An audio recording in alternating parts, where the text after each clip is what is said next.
Welcome back to new session. Today is our second lecture on rational number. First lecture में हम लोगों ने discussion किया था about the introduction of rational number. तो अगर आपने फर्स्ट लेक्चर अटेंड नहीं किया है तो आप डिस्क्रिप्शन बॉक्स में जाके लिंक क्लिक करेंगे तो आपको फर्स्ट लेक्चर मिल जाएगा. फर्स्ट लेक्चर अटेंड करना इसलिए ज़रूरी है क्योंकि ये कनेक्शन में है रेशनल नंबर. फर्स्ट हमारा इंट्रोडक्शन था, आज हम लोग डिस्कशन करेंगे properties and operation of rational number. अगर आपने यूट्यूब चैनल को सब्सक्राइब नहीं किया है तो सबसे पहले सब्सक्राइब करें ताकि आपको हर रोज़ नए नए टॉपिक पे आपको वीडियो मिल जाएंगे. तो today we will discuss about the properties and we are starting from the first. If a divided by b is a rational number and m is any non-zero, तो कंडीशन है अगर आप कोई भी नॉन जीरो इंटीजर नंबर से multiply करते हैं numerator and denominator से तो उसकी वैल्यू चेंज नहीं होगी. तो यहाँ पे है equation a divided by b is equal to a multiply by m divided by b multiply m. Okay, हम एग्जांपल लेके समझते हैं. फर्स्ट एग्जांपल, सपोज मेरा है एक रेशनल नंबर 3 डिवाइडेड बाई 4. अगर मैं दोनों ऊपर और नीचे, ठीक है, सेम नंबर से अगर मल्टीप्लाई करता हूँ तो उसकी वैल्यू चेंज नहीं होगा. ये उसकी प्रॉपर्टी. जैसे यहाँ पे है 15 डिवाइडेड बाई 20.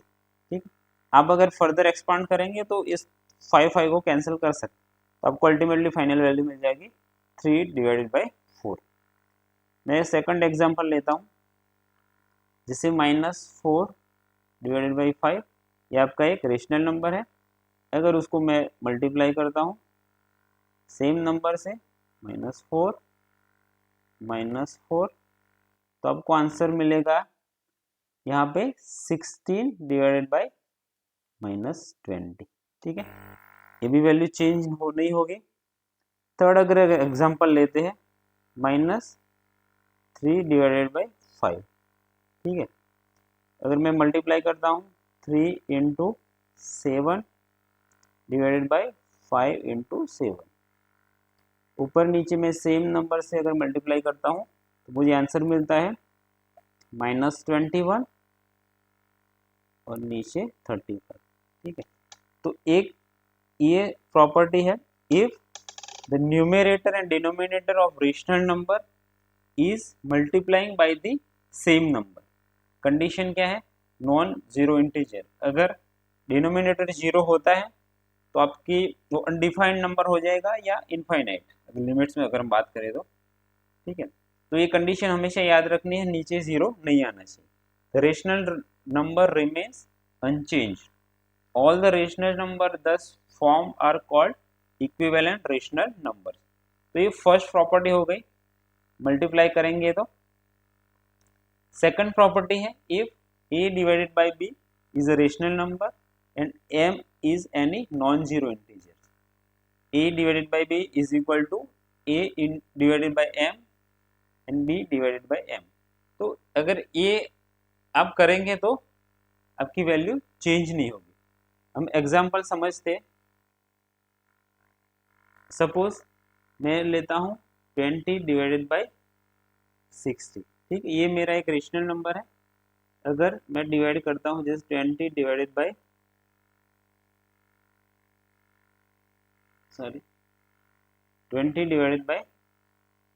10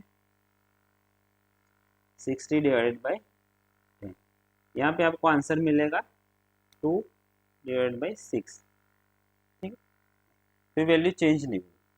अगर हम सेकंड एग्जांपल लेते हैं, -30 divide by 78 is equal to -30 divided by, मैं -3 से अगर डिवाइड करता हूँ, ठीक है, 78 divided by -3 is equal to 10 divided by -26. Condition क्या है यहाँ पे, ऊपर नीचे सेम नंबर होना चाहिए. अगर आप माइनस और प्लस लेंगे तो आपका आंसर गलत आएगा. इसलिए प्रॉपर्टी हमेशा आपको याद रखनी है. थर्ड अगर मैं एग्जांपल लेता हूँ, जैसे 6 डिवाइडेड बाय 9, ठीक है, ये आपका रेशनल नंबर है, उसको मैं सेम नंबर से अगर डिवाइड करता हूँ 3 से, तो यहाँ पे आपको मिलेगा 2 डिवाइड बाय 3, ठीक है। तो इसके लिए क्या है, डिवीजन के लिए, if we divide the numerator and denominator of rational number by the same number, but condition क्या है, non zero integer. Rational number के लिए अगर आप, ये कंडीशन आपको हमेशा याद रखना है, डिनोमिनेटर है वो नॉन जीरो ही होगा, the rational number remains unchanged. Next हम आगे बढ़ते हैं, property 3, for each rational number x only one of the following is true. x की वैल्यू जो भी होगी वो इस 3 कंडीशन है उसमें ही फुलफिल करेगा। x is greater than 0, x 0 से बड़ा होगा, x इक्वल टू 0, x 0 भी हो सकता है, and x is less than 0, ठीक है। तो ये 3 कंडीशन में ही सही होगा आपका नंबर, ठीक है। मैं अगर एग्जांपल लेता हूँ, सपोज मैं फर्स्ट एग्जांपल लेता हूँ, x एक रेशनल नंबर है 6 डिवाइडेड बाई 10, इसकी वैल्यू अगर हम देखेंगे तो 0.6 होगी। अब 0.6 क्या 0 है? नहीं है। 0 से कम है? नहीं है। क्या है? x इज ग्रेटर देन 0, ये कंडीशन आपकी फुलफिल होगी, ठीक है। अगर मैं सेकंड एग्जांपल लेता हूँ, x is equal to -6 divided by 10, value same है बट उसका साइन चेंज हो गया, पॉजिटिव से नेगेटिव, तो यहाँ पे क्या हो जाएगा, x इज लेस देन 0। अगर मैं थर्ड केस एग्जांपल लूँ, सपोज कोई 2 नंबर है, जैसे मैं यहाँ लेता हूँ 5 divided by 10 minus 5 divided by 10, ठीक है। अब इसकी वैल्यू हो जाएगी 0, इसकी वैल्यू हो जाएगी 0। अगर कोई ऐसा केस है, ऐसा आंसर आता है, तो आपको आउटपुट मतलब फाइनल वैल्यू क्या मिलेगी, x इज इक्वल टू 0। ये हम आगे न्यूमेरिकल देखेंगे, एग्जाम्पल सॉल्व करेंगे तो आपको डिटेल में समझ में आएगा। बट प्रॉपर्टी ऐसी है, अगर आप प्रॉपर्टी याद नहीं रखेंगे तो आपको प्रॉब्लम, एग्जाम्पल जो भी एक्सरसाइज है वो सॉल्व करने में बहुत ही प्रॉब्लम आएंगे, शायद आपका आंसर कभी मैच हो ही नहीं पाएगा, आप फाइनल आंसर तक नहीं पहुंच पाएंगे। इसलिए इस प्रॉपर्टी है, आप बार बार लिखिए अलग अलग एग्जाम्पल, ये तो मैंने कुछ एग्जाम्पल लिए है, आप पर्सनल खुद के एग्जाम्पल बनाइए और उसको स्टडी कीजिए। आप बुक में से भी बहुत सारे एग्जाम्पल को स्टडी कर सकते हैं, ठीक है। तो ये सिर्फ हमारे एक ही रेशनल नंबर के लिए था। हम आगे बढ़ते हैं, property 4, for any 2 rational number. यहाँ पे क्या है, आपके 2 रेशनल नंबर, ठीक है।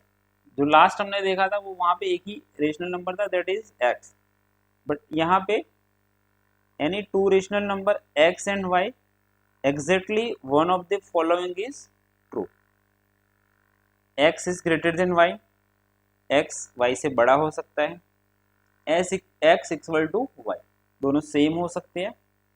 थर्ड कंडीशन है x is less then y, x उससे y से छोटा हो सकता है, ठीक है। तीनों कंडीशन में ही फुलफिल करेगा।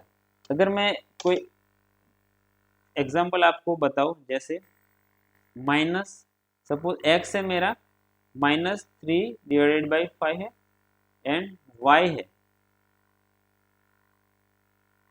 8 डिवाइडेड बाई 5, ठीक। दोनों जो डिनोमिनेटर है सेम है, ठीक है। इवन आप ऐसे भी जज कर सकते हैं, माइनस है वो प्लस से कम ही होगा। अगर हम स्केल पे जैसे देखते हैं, ठीक है, ये स्केल है, मान लीजिए ये मेरा 0 है, यहाँ पे 1 है, यहाँ पे 2 है, यहाँ पे 3 है, ठीक है। लेफ्ट साइड में -1, ये आपका -2, ऐसे जाएंगे तो 0 से जितने भी इस लेफ्ट साइड में है वो हमेशा कम रहेंगे, तो इसके लिए आपकी क्या कंडीशन सही रहेगी, x is less then y, ठीक है, ये फर्स्ट कंडीशन होगी। अगर मैं सेकंड को एग्जांपल लेता हूँ, x is equal to 1 divided by 4 and y is equal to 1 divided by 4, ये कंडीशन है। आपको न्यूमेरिकल करेंगे तो ज़्यादा समझ में आएगा। तो दोनों की वैल्यू सेम है, तो यहाँ पे आप लिख सकते हैं x is equal to y, ठीक है, क्योंकि दोनों की वैल्यू सेम है। थर्ड केस अगर हम डिस्कशन करें तो थर्ड क्या है, x is greater than y। तो अगर हम x की वैल्यू ले लेते हैं, ठीक है, 2 डिवाइडेड बाई 6 एंड y की वैल्यू ले लेते हैं 1 डिवाइडेड बाई 6, तो दोनों डिनोमिनेटर सेम है, तो आप यहाँ से जज कर सकते हैं x is greater than y, ठीक है। तो आप तीनों एग्जांपल को देख सकते हैं डिटेल में और उसको कंपेयर करेंगे तो आपको ये प्रॉपर्टी याद रखने में आसानी हो जाएगी, ठीक है। हम एग्जांपल्स 2 लेते हैं सेम प्रॉपर्टी के लिए, ठीक है, तो आपको थोड़ा सा डिटेल में समझ में आएगा। अगर x है कोई नंबर -3 डिवाइडेड बाई 4, y है -7 डिवाइडेड बाई 4, ठीक है, तो उसके लिए कंडीशन है जैसे हम क्या, x minus y is greater than 0, second है x minus y less than 0, third है x minus y equal to 0, या फोर्थ है आपका x minus y greater than equal to 0। आप ये वीडियो को यहाँ पॉज करके खुद भी इसका सॉल्यूशन कर सकते हैं, ठीक है। मैं यहाँ पे आपको मेरा सॉल्यूशन करके बताता हूँ, बट आप खुद पहले ट्राई करिए, वीडियो को पॉज कर दीजिए, फिर आंसर चेक करिए। अगर x माइनस वाई है, ठीक है, तो x की वैल्यू आपके पास है -3 डिवाइडेड बाई 4 है, y की वैल्यू क्या है -7 डिवाइडेड बाई 4। अगर आप माइनस कर रहे हैं, ठीक है, कोई एक नंबर में से दूसरा नंबर माइनस कर रहे हैं, तो आप उसको ब्रैकेट में लिखिए ताकि साइन में आपको प्रॉब्लम नहीं है। बहुत सारे बच्चों को साइन में प्रॉब्लम होती है, जैसे माइनस माइनस प्लस होता है, ठीक है, और प्लस माइनस माइनस होता है, तो इसमें बहुत कन्फ्यूजन रहता है। इसलिए सेकंड नंबर पे आप अगर माइनस है तो ब्रैकेट में लिखिए, ठीक है। तो इसको यहाँ पे हम लिख सकते हैं -3 डिवाइडेड बाई 4, ये हो जाएगा आपका minus minus plus 7 divided by 4, ठीक है, इसकी वैल्यू है -3 प्लस 7, क्यों, क्योंकि डिनोमिनेटर सेम है, इसकी वैल्यू हो जाएगी आपकी 4 divided by 4 is equal to 1, ठीक है। 1 क्या है, अब कंडीशन आप चेक करिए, लेस देन 0 है, इक्वल टू 0 है, और ग्रेटर इक्वल टू 0 है, ठीक है। तो यहाँ पे आपका वैल्यू क्या है, 1 इज ग्रेटर देन 0, तो इसका आंसर आएगा x minus y is greater than 0। तो जो आपका फर्स्ट है वो आपका करेक्ट आंसर है, ठीक है। तो ये आपको खुद पहले प्रैक्टिस करना है,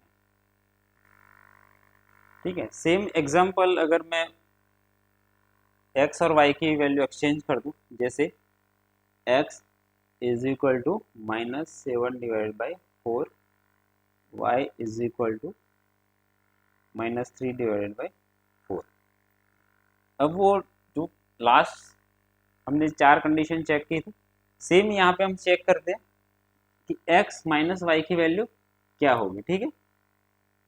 अब कंडीशन आगे वाली उसमें देख लेना, आगे वाले एग्जांपल में, ठीक है, x minus y is equal to, यहाँ पे x की वैल्यू क्या है -7 डिवाइडेड बाई 4, y की वैल्यू क्या है -3 डिवाइडेड बाई 4, ठीक है। यहाँ पे हो जाएगा -7 divided by 4 plus 3 divided by 4, ठीक है, यहाँ पे -7 + 3 डिवाइड बाई 4, यहाँ पे आपकी वैल्यू हो जाएगी -4 डिवाइडेड बाई 4, आपका फाइनल आंसर है -1। अब आप चेक करिए, -1 is greater than 0, equal to 0, less than 0, ठीक है। तो ये -1 इज लेस देन 0, ठीक। हमने लास्ट एग्जाम्पल में स्केल पे देखा, ठीक है। तो यहाँ पे x minus y is equal to -1, यहाँ पे आंसर क्या आएगा, x minus y is less than 0, ये आपका फाइनल आंसर, ठीक है। तो आप मल्टीपल वैल्यू, आप खुद भी, मैंने पिछले स्लाइड में बताया था पिछले लेक्चर में कि मैथ सीखने का सबसे आसान तरीका यही है कि आप ज़्यादा से ज़्यादा प्रैक्टिस करिए। अगर आप जितनी ज़्यादा प्रैक्टिस करेंगे आप उतना ही अच्छे से मैथ्स को समझ पाएंगे, उतना ही अच्छे से लर्न कर पाएंगे। यही सबसे आसान तरीका है मैथ सीखने का, ठीक है। अब लास्ट प्रॉपर्टी है property number 5, if x, y and z, ये 3 रेशनल नंबर है such that z is greater then x, z x से बड़ा है, and x is greater than y, x y से बड़ा है। आप एक कंडीशन को समझिए, z है वो x से बड़ा है और x है वो y से बड़ा है, तो ऑब्वियसली z y से बड़ा होगा, ठीक है। वो हम एग्जांपल से अंडरस्टैंड करेंगे। और if x is greater than y, x y से बड़ा है, and y is greater than z, ठीक है, y z से बड़ा है, तो obviously x is greater than z, ठीक है। हम एग्जांपल लेते हैं तो आपको ज़्यादा क्लियरिटी होगी। सपोज यहाँ पे मैं z की वैल्यू लेता हूँ 5 डिवाइडेड बाई 6, ठीक है। y की लेता हूँ मैं 2 डिवाइडेड बाई 6, एंड x की लेता हूँ मैं 3 डिवाइडेड बाई 6। अब आप देखिए एक्स वाई जेड की वैल्यू में डिनोमिनेटर है वो सेम है, ठीक है। तो यहाँ पे देखिए जेड है इज ग्रेटर देन एक्स, कैसे, जैसे 5 divided by 6 is greater then 3 divided by 6, ठीक है। तो ये कंडीशन आपकी सही है। नेक्स्ट हम देखते हैं कि x is greater than y, क्यों, क्योंकि x की वैल्यू है 3,